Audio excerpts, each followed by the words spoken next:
வரலாற்று சிறப்புமிக்க இந்த அவையில இன்றைக்கு பெரும்பான்மையை நிரூபிக்க வேண்டிய தருணத்தில் முதல் முறையாக மனவேதனையோடு நான் பதிய வைக்கிறேன்.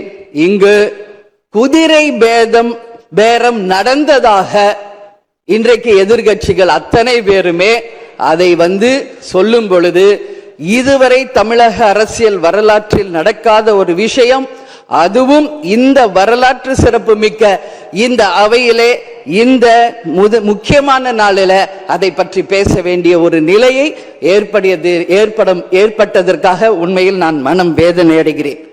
ஈடுபடுகிறது என்ற கருத்தை தெரிவித்த மாண்புமிகு உறுப்பினர் அவர்களுக்கு நான் ஒன்றை மட்டும் சொல்லிக் கொள்கிறேன். இந்த அரசு குதிரை வேகத்தில் செயல்படுகிற அரசே தவிர குதிரை பேரத்தில் ஈடுபடுகிற அரசு இல்லை என்பதை ஆணித்தரமாக தெரிவித்துக் கொள்கிறேன். நம் தமிழ்நாட்டின் முன்னேற்றத்திற்கு உழைத்த தலைவர்கள் வழிகாட்டிய கொள்கைகளிலிருந்து இம்மி அளவு விலகாமல் நிச்சயமாக இந்த ஆட்சி நடைபெறும். எனவே நான் மொழிந்துள்ள இத்தீர்மானத்தை மாண்புமிகு உறுப்பினர்கள் அனைவரும் ஏகமனதாக நிறைவேற்றித் தர வேண்டும் என்று கேட்டுக்கொண்டு அமர்கிறேன்.